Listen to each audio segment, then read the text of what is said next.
Shalom semuanya. Luar biasa, masih semangat? Masih ada 2 sesi loh. Sungguhan ini 2 sesi. Enggak, saya mau katakan, ntar saya katakan bahwa ada yang menarik yang harus saya tambahkan sesinya karena perintah Panglima. Jadi percayalah, saya berharap di sini tidak ada yang menghormati coach ya. Nah, coach gak perlu dihormati, oke? Yang penting mata melek, oke? Percuma ini ya kalau udah kerjain semuanya dan matanya menghormati, nggak perlu ya, oke? Dalam nama Yesus, kita hari ini yang pembicaranya lah 3 orang, mertua, mantu, mertua, anak dan mantu. Ya, jadi hari ini session bertiga trio ya. Oke. Kita hari ini malam ini session 13 adalah menang di keluarga, pelayanan dan dunia. Oke.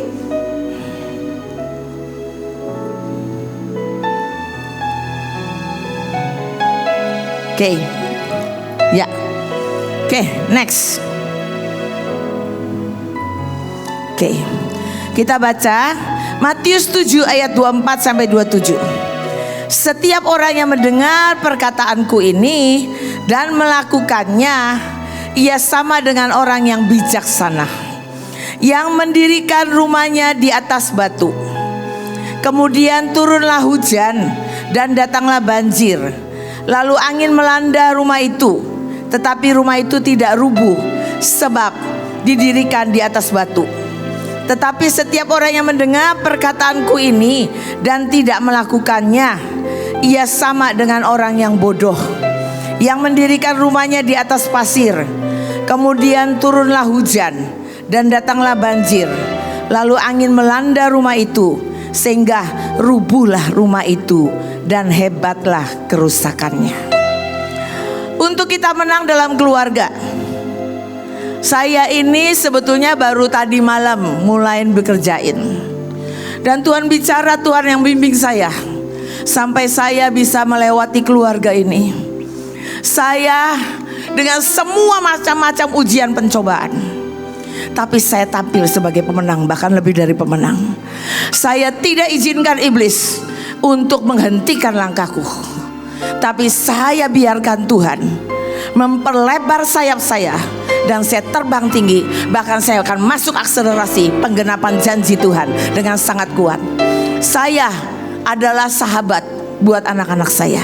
Nanti saya akan sharing bagaimana kita, kalau kita bersahabat di dalam satu keluarga, itu akan sangat kuat, powerful.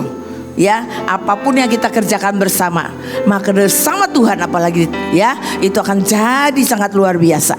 Next. Kuncinya adalah yang pertama, keluarga dibangun di atas dasar Kristus. Ya, seluruh kehidupan keluarga kalau bergantung sepenuhnya kepada Kristus, itu luar biasa. Apapun kita pikirin dulu, apa kata Tuhan. Ya, kalau semuanya yang kita kerjakan adalah Kristus, Dia yang bertanggung jawab dalam hidup kita. Dan seluruh keputusan keluarga bertumpu sepenuhnya kepada Kristus, landasan sebagai landasan dalam keluarga kita. Saya ini orang yang praktek. Saya nggak pernah ngajar apapun, cuma teori. Saya ini walaupun dulu kerjanya sebagai bankir dan saya sebagai konsultan, saya ini praktisi. Jadi apapun yang saya kerjakan, saya nggak pernah karena teori, tapi saya bisa ngajar karena saya sudah jalanin itu. Ya, jadi tinggal diikuti dan di copy paste praktek. Oke. Nah, Matius 7 ayat 24 tadi berkata, setiap orang yang mendengar perkataanku ini dan melakukannya, ia sama dengan orang yang bijaksana yang mendirikan rumahnya di atas batu. Dari dulu kalau saya baca buku aja, saya nggak mau sekedar baca buku. Saya bilang, Tuhan, apa yang diomongin di buku saya akan praktek.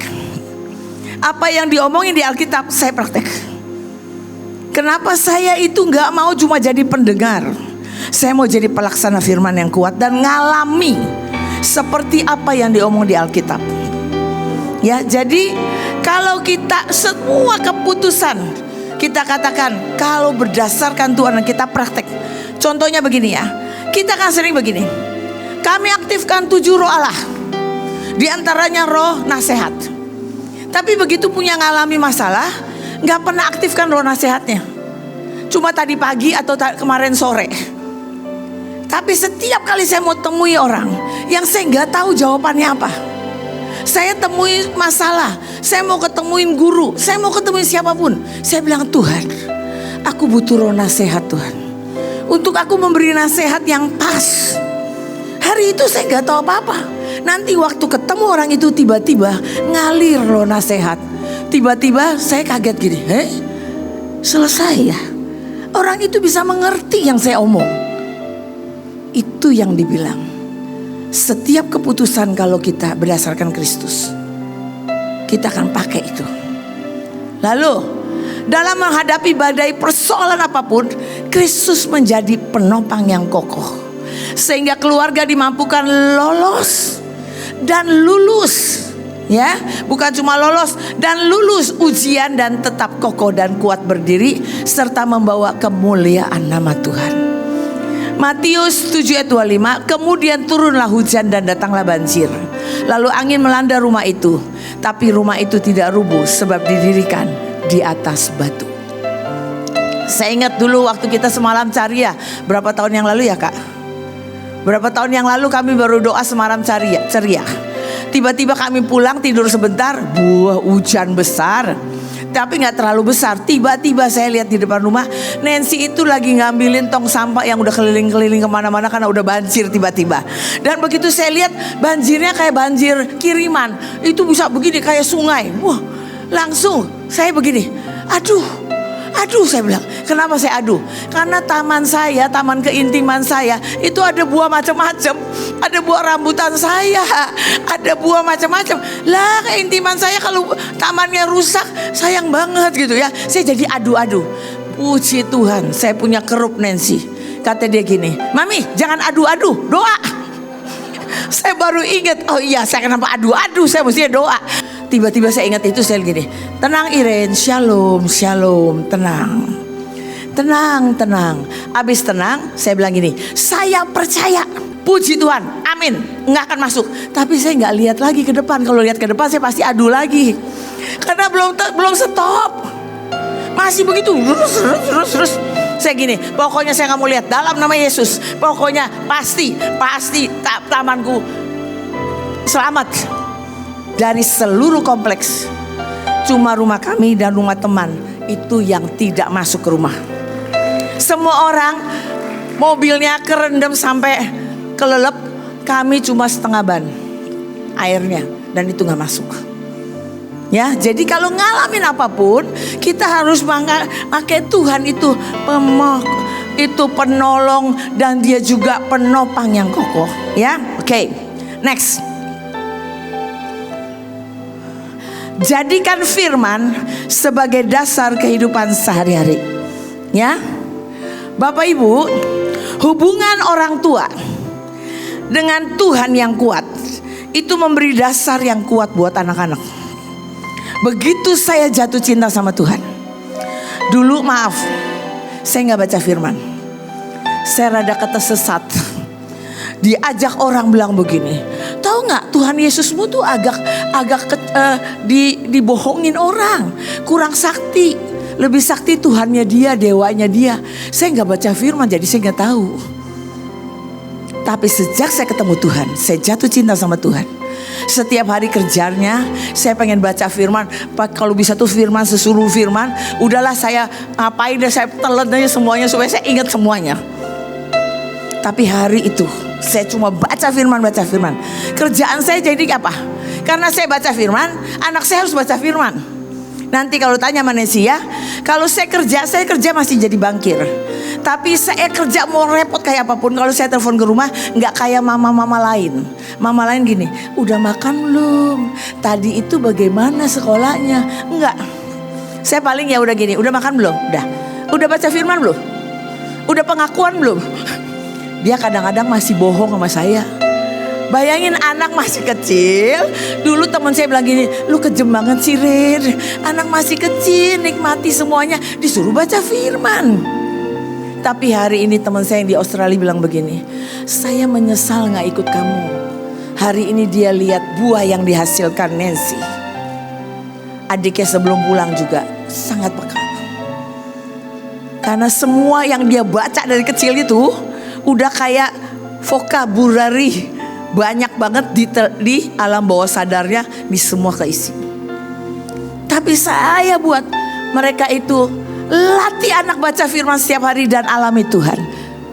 Saya akan terus cerita tentang Tuhan sampai mereka ngerti Tuhan itu real.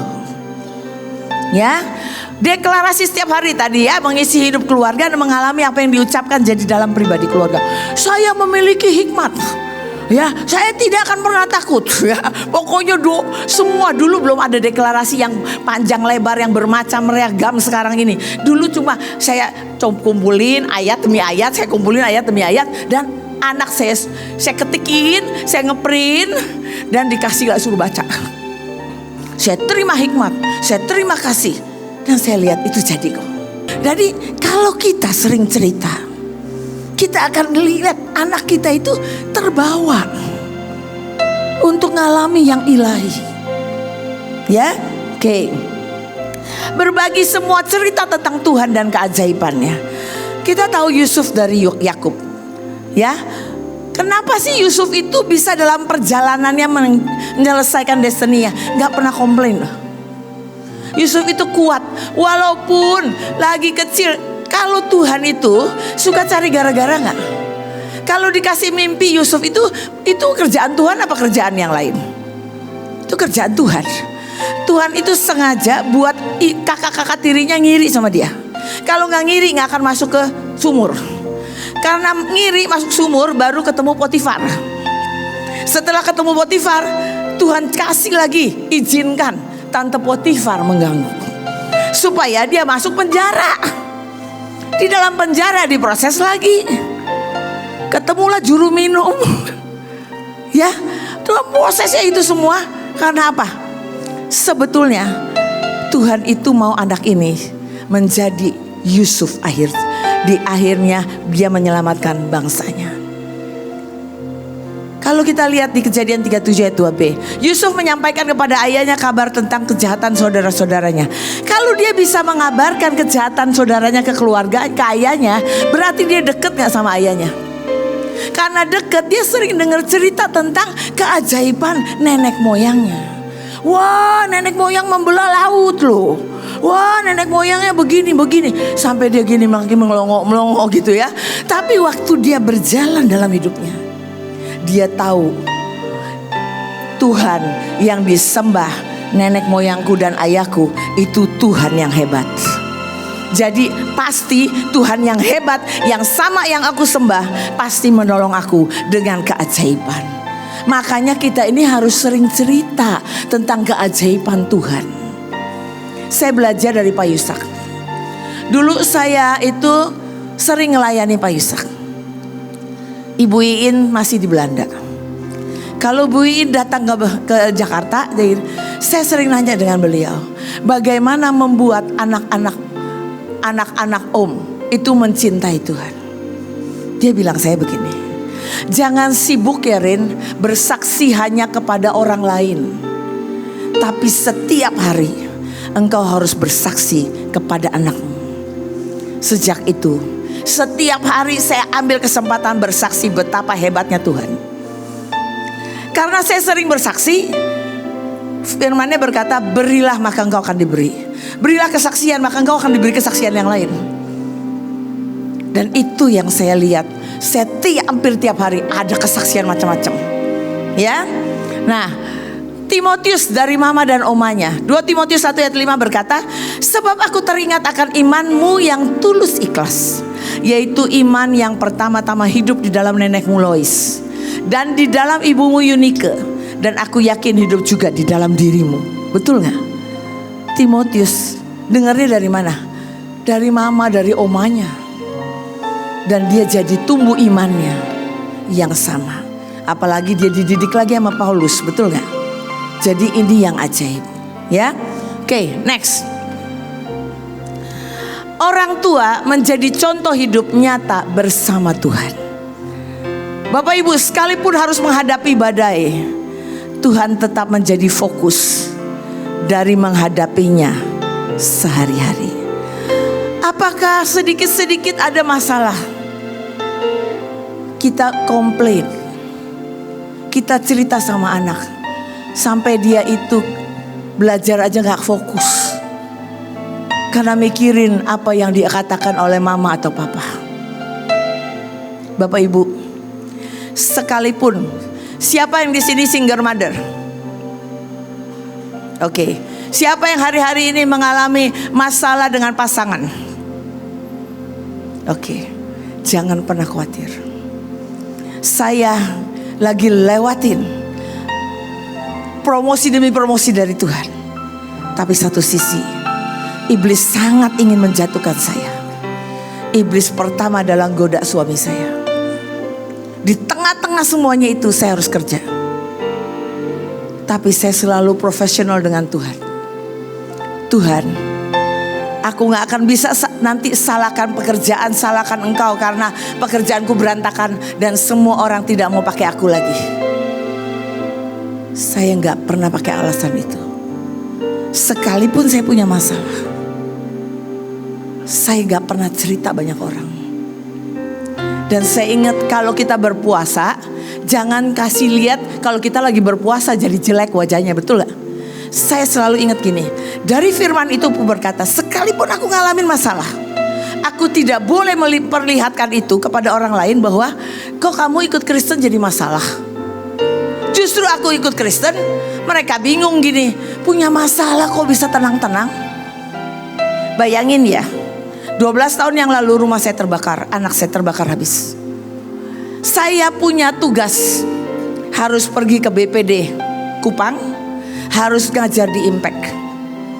Hari itu semua orang pasti bilang begini, memang sudah ngomong sama saya, coach kalau mau dimundur boleh, karena keadaan coach lagi begini. Tiba-tiba saya ingat kata-kata saya kepada iblis. Saya bilang iblis begini, iblis dengar ya, engkau tidak bisa menghentikan langkahku, engkau tidak bisa menghentikan lariku. Aku akan tetap finish strong. Aku akan tetap menyelesaikan semua dengan kuat. Dan hari itu saya bilang semua, enggak, tetap jalan. Waktu saya sampai di Kupang, di BPD, saya sudah kenal beberapa pejabat di situ, karena udah beberapa kali training. Mereka mau mendekat ke saya aja takut-takut, karena itu kaitannya selalu di luar itu tragedi besar. Dia takut-takut liatin saya gitu. Terus saya bilang gini, sini pak, mau ikut turut berduka cita ya? Iya, aduh coach, sorry, gak apa-apa kok, anaknya sudah happy di surga. Hah? Kok coach bisa begitu? Sini ya saya ceritain. Bukan karena saya sok kuat-kuat ya, tapi saya konsekuen. Apa yang saya katakan kepada iblis, kalau saya bilang gini, ya udah ya saya mau istirahat dan mau urusin rumah saya, iblis bilang gini, Om Do ngomong doang. Bapak Ibu, ketika kita fokusnya ke Tuhan, maka segala sesuatu seperti bebannya enak dan ringan. Ya, jadi, nah, tadi saya baru ngobrol-ngobrol, banyak dari keluarga yang gak bisa menang. Karena apa? Karena uang, karena pinjol,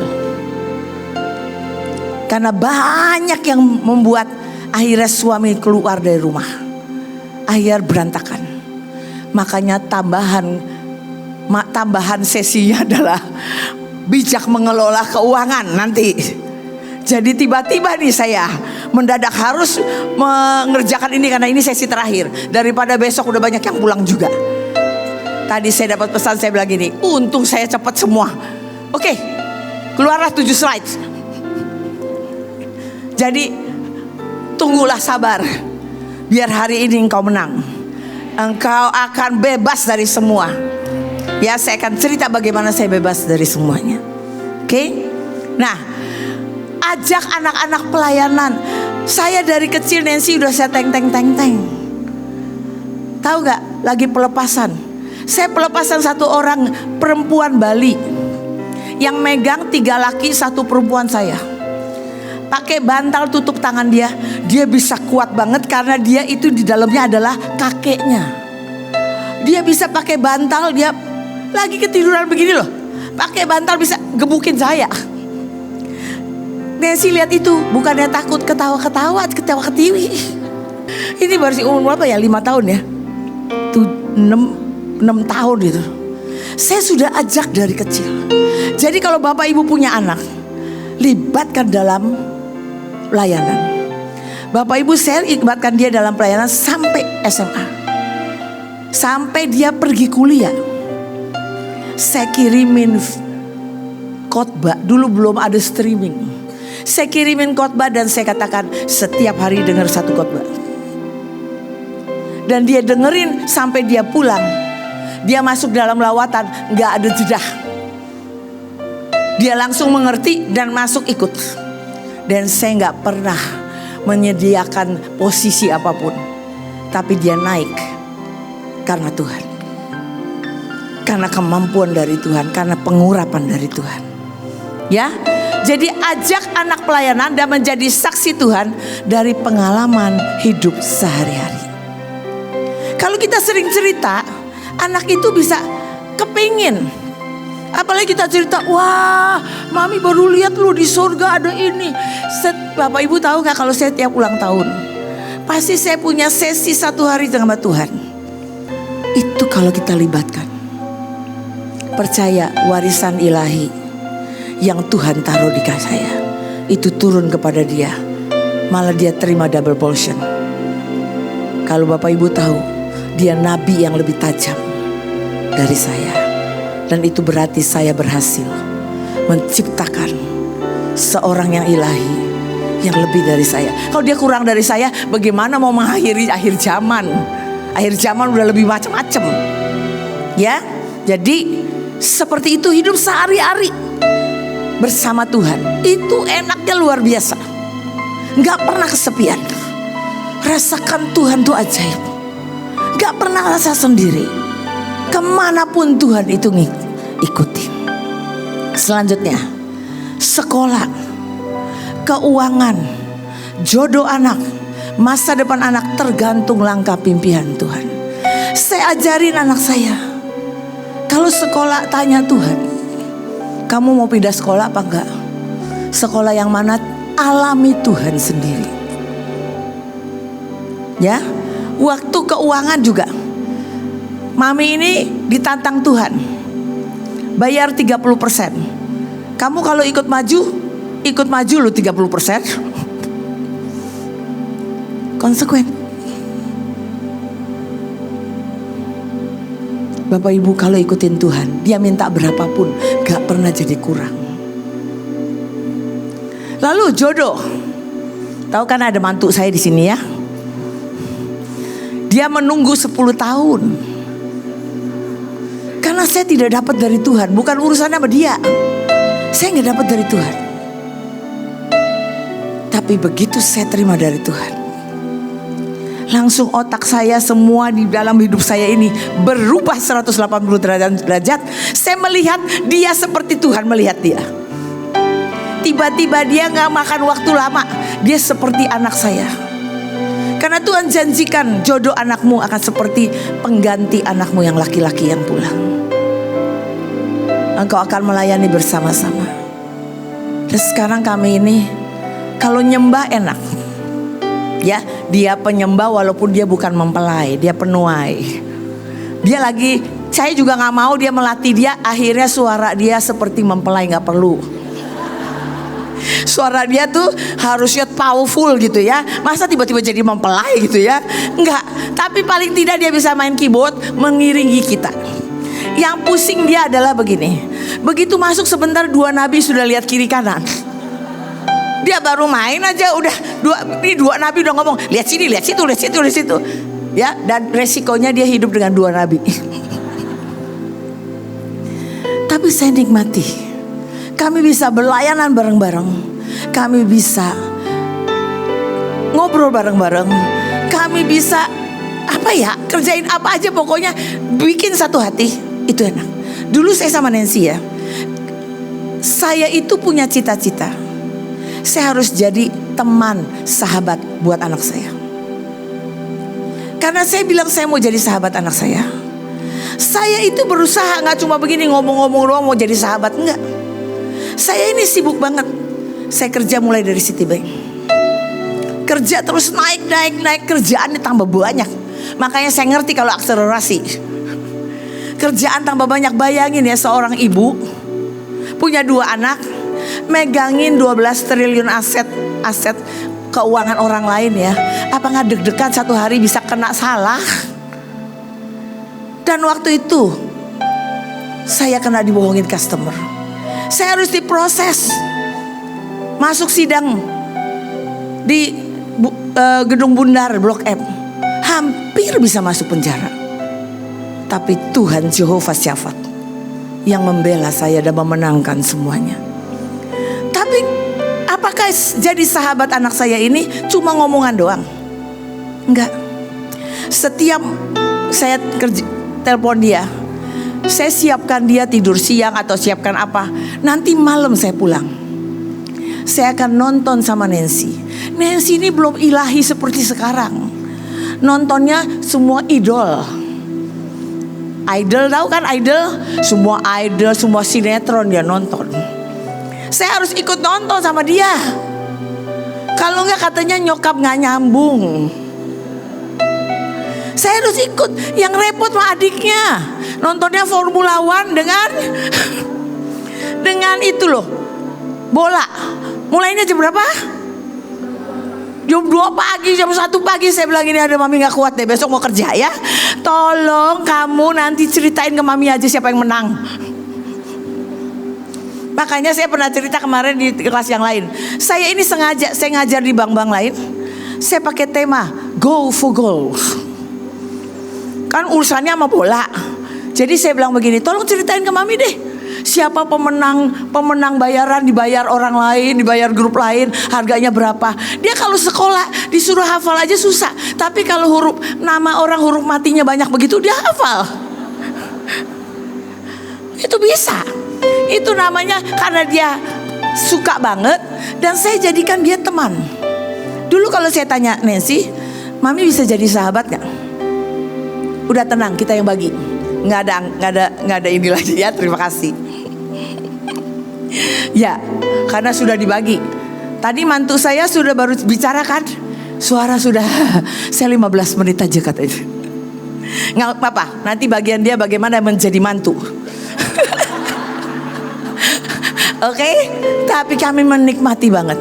Saya mau berkata, waktu Nancy umur 17, dia cuma bilang begini, mami buatkan pesta kecil-kecilan buat saya.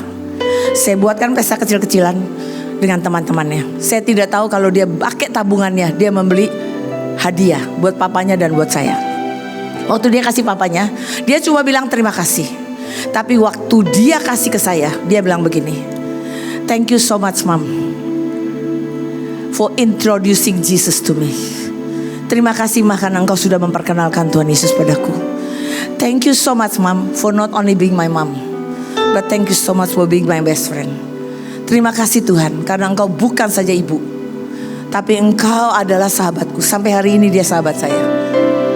Makanya kalau saya ketemu mantu, jangan sampai Nancy, saya masih tidak mau terima dan saya tidak mau menjadi Evan. Akhirnya dia antara mama dan antara suami. Ini repot kan, banyak orang begitu ya, antara mama dan suami. Ini salah siapa? Ya kan? Jadi kalau kita jadi mama, ya jangan begitu. Makanya dapatnya harus dari Tuhan. Oke? Jadi apapun mau masa depan anak, semua serahkan ke anak. Makanya begitu anak saya terbakar, saya cuma bilang gini, Tuhan engkau tahu. Roma 8 ayat 28 mengatakan bahwa engkau turut bekerja dalam segala sesuatu. Artinya dalam kecil dan besar, suka dan duka, engkau gak pernah meninggalkan aku. Engkau turut ada di situ untuk mendatangkan kebaikan bagi aku. Yang penting aku merespon benar. Yang penting responku tidak memalu-malukan engkau. Responku adalah orang yang dibanggakan engkau. Hari itu saya cuma bilang, Tuhan, aku memilih percaya padamu. I choose to trust you so much. Karena saya tahu hidup saya selamanya ada di tanganmu. Dan dia beri kemenangan yang luar biasa. Hari ini rumah kami dibalikin Tuhan. Tanahnya 4 kali lebih besar dari tanah yang terbakar. Bapak Ibu, saya berdoa untuk tidak ada yang lagi ngalamin. Tapi kita gak pernah tahu ke depan apa yang terjadi. Kita harus berdoa buat bangsa ini. Kita tetap akan lihat Tuhan melindungi proteksi kita. Makanya tadi pagi kita arak-arakan. Apa yang kita kerjakan berdampak. Tapi kita katakan tidak boleh ada Hamas yang masuk Indonesia. Tidak pernah boleh ada ISIS yang masuk Indonesia. Ya, oke. Jadi itu tergantung langkah pimpinan Tuhan. Next. Membangun hubungan intim dan terbuka dengan anak-anak dari kecil. Saya ini coba mengerti anak saya. Satu hari saya pulang. Saya bilang gini, biasanya mereka itu kalau saya pulang langsung cerita macam-macam. Tapi hari itu dia di atas, nggak kedengeran saya. Habis saya makan, saya naik ke atas. Saya pakai gaya saya. Saya ini kan punya sanguin, punya koleris, punya flegmatis. Saya cerita-cerita dulu sama anaknya. Akhirnya saya bilang, maafin papa mami ya tadi ya. Udah, terus cerita-cerita lagi. Saya tidak akan membuat apapun membuat saya berjarak. Ya, oke. Nah, saya mau kasih tips yang cepat. Terbuka tuh maksudnya gini Bapak Ibu. Kemarin saya cerita waktu di sekolah waktu itu ya. Kalau mau urusan sama anak mau deket, kita gak bisa berharap anak itu terbuka dengan kita kalau kita gak pernah terbuka. Kalau kita mau terbuka, kita cerita nih nostalgia dulu waktu kita pacaran sama papa, waktu papanya pacaran sama ini gimana. Nanti anaknya gini kepancing, oh begitu, oh begitu. Lama-lama dia ikut terbuka. Ngerti ya? Kita terbuka. Tapi saya mau berkatakan, saya dari anak-anak kecil, suami saya udah coba digoda. Tidak pernah saya ngomong sama anak-anak. Setiap malam saya tunggu mereka tidur, baru saya nangis, baru saya bicara sama papanya. Kalau papanya mulai intonasi tinggi, saya bilang gak usah ngomong, saya stop. Saya cuma bersandar pada Tuhan. Waktu Nancy umur 16, adiknya belum 16, Tuhan bicara sama saya gini, ceritakan apa yang terjadi supaya dia dengar dari suaramu. Dan dia bilang, oh begitu, kirain biasa-biasa aja. Karena memang udah diatur semua. Bapak Ibu, kalau saya sedih, saya cuma di mobil. Saya cuma menyanyi, waktu itu belum ada apa yang sekarang lagunya itu, biar hidupku jadi firmanmu jadi dasar dalam kehidupanku. Dulu cuma firmanmu pelita bagi kakiku. Udah gak bisa, suara saya gak bagus ya, apalagi udah suara serak gini. Saya cuma mau pegangan itu. Dan Tuhan kasih saya kekuatan. Oke? Nah, saya mau kasih tips 6D parenting yang positif, membangun hubungan yang akrab dan intim dengan anak-anak. Next. Nah, ini kalau kayak seperti membangun rumah. Kita membangun home. Beda house sama home, beda nggak? Kalau house itu rumah doang, bangunan. Kalau home itu ada kehangatan. Ya, kalau kita mau bangun home, yang pertama, ya hilang itu di situ, berubah. D1-nya adalah diterima. Kita harus terima anak kita unconditional, tanpa syarat. Apapun dia kita sayang, kita punya 2 anak, 3 anak. Kita bukan sayang dia karena dia cantik, karena dia pintar, enggak. Tapi kita sayang dia sama semuanya. Kita tidak banding-bandingkan, kita tidak beda-bedakan. Ya, kita terima dia sekalipun dia berbuat salah. Saya ingat hari itu, saya datengin anak-anak saya karena disuruh Tuhan. Saya bilang gini, kalau nanti kamu nakal, kira-kira melakukan dosa yang bisa bikin mami marah. Kira-kira mami tetap sayang nggak? Enggak. Kebiasaan mama-mama begini loh, kalau lagi nakal, kalau nakal nggak disayang ya. Betul apa betul? Sering ngomong gitu kan? Dan itu kerekam di anak. Dan saya bilang gini, sampai kapanpun ingat ya, kalau Tuhan mengampuni mama, salahmu kayak apapun, Tuhan ngampunin kok, mami nggak ngampunin. Engkau harus tahu, nomor satu engkau harus datang ke Tuhan, kedua ke mami. Oke? Yang kedua, yang D2-nya itu jendela. Salah satu jendelanya adalah menghargai, dihargai. Ya, dihargai itu artinya apa? Dia dihargai bukan karena dia prestasi sekolahnya bagus, baru dihargai dengan pujian, pengakuan, dihargai dengan hadiah, bukan. Tapi hargai setiap hal kecil. Ya, dipuji, dibangga-banggakan. Jangan di depan. Siapa yang di sini orang tua selalu begini, emang nih anak nakal, saya sial banget dapat anak ini. Itu ya, tanpa sadar anaknya sakit hati loh. Ada pernah anak sakit ini sampai pengen bunuh orang tuanya satu hari. Tita pokoknya begini ya, setiap kali lihat anak nakal, aduh anak cerdas banget nih, penuh kreativitas. Saya selalu tumpangin tangan anak saya. Kalau dia nakal, saya bilang begini, aduh pinter banget sih, pinter dalam nama Yesus, semua taat ya. Gak taat kita bilang taat. Jadilah dia seperti yang kita bicarakan. Ya. Terus kita harus menghargai.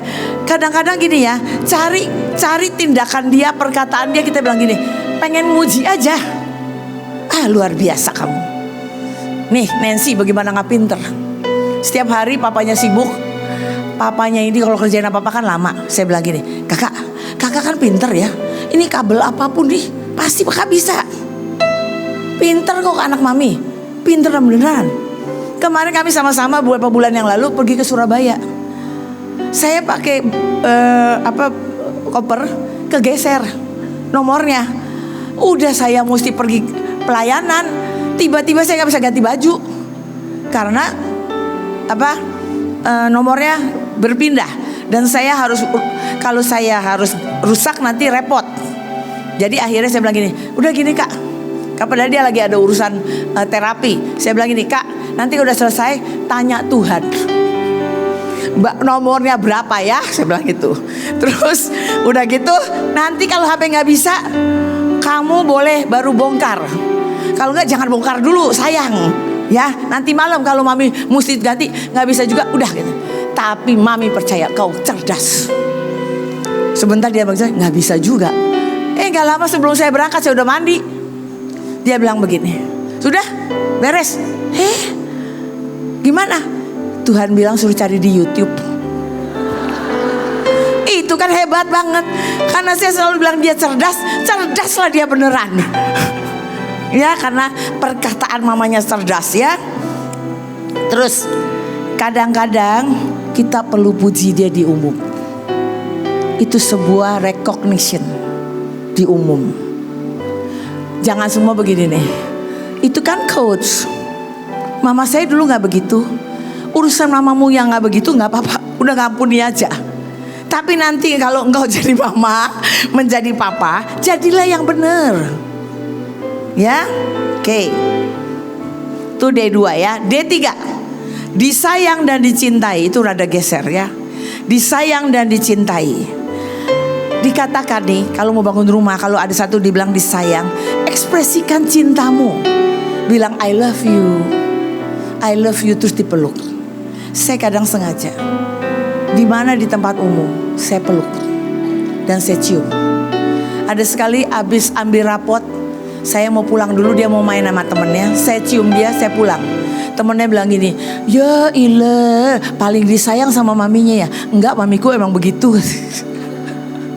Tapi saya tanya gini, kalau gitu seneng apa gak seneng? Ya seneng. Siapa gak seneng teman-teman lihat engkau dicintai dan disayang oleh orang tuamu? Saya sengaja kok. Jadi kalau kita bisa, ya kita seperti itu. Nah terus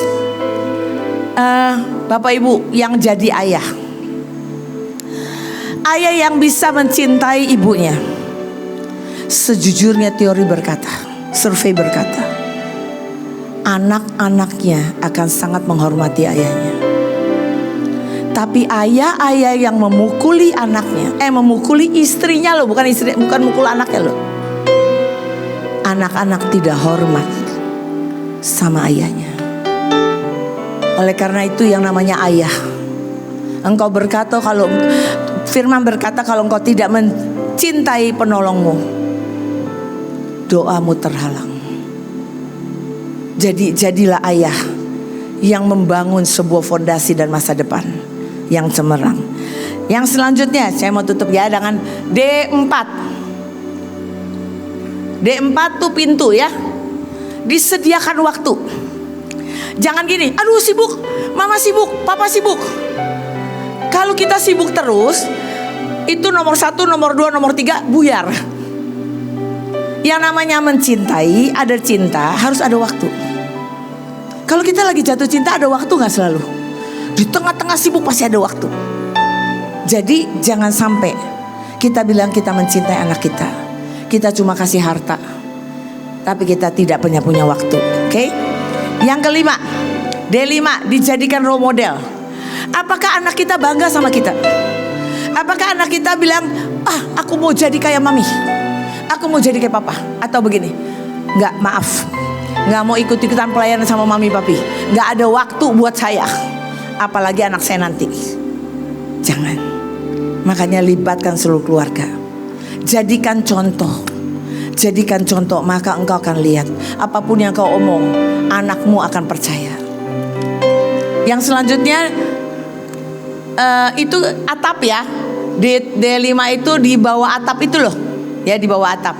Yang D6 adalah diakui otoritas papa mama. Kita harus ajarin, disiplinkan anak bahwa ada waktunya engkau harus nurut sama papa mama. Gak bisa semuanya itu engkau bebas. Tapi juga kedua, tidak boleh jadi orang tua otoriter. Saya selalu kasih kebebasan buat anak saya milih, tapi dengan semua resiko. Tapi saya berkata, dan dia hormati, bahwa ada otoritas papa mama. Ya, terus ajari. Ada submission, ada penundukan diri. Bapak Ibu, siapa yang jadi orang tua di sini? Jangan pernah PR apapun anakmu engkau selesaikan. Nanti anakmu besar gak pernah menuntaskan kerjaan, karena dia merasa selalu ada papa mama yang kerjain. Jadi biarkan anaknya kerjakan sampai selesai. Ya, itu dari saya. Sebelum nanti selesai semuanya ya, Nancy.